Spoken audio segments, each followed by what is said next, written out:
पंढरपुरातील विठ्ठल रुक्मिणी मंदिरात दर्शनासाठी भाविकांची लूट केली जाते।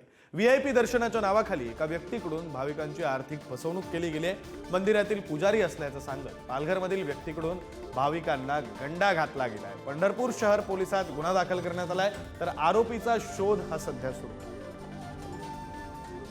आपले प्रतिनिधी अनिकेत गायकवाड आपल्या सोबत आहेत, आपण त्यांच्याकडून अधिकचा तपशील घेऊया। अनिकेत, खरं तर अशा प्रकारचे प्रकार हे बऱ्याचदा घडत असतात। व्हीआयपी दर्शनाच्या नावाखाली भाविकांना गंडा घातला जात असतो, मात्र पंढरपुरात सुद्धा आता असं घडतंय।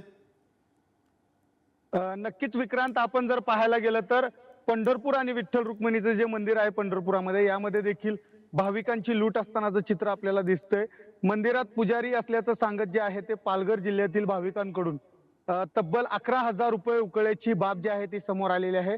त्यानंतर आता पंढरपूर पोलीस स्टेशनमध्ये गुन्हा देखील दाखल करण्यात आलेला आहे।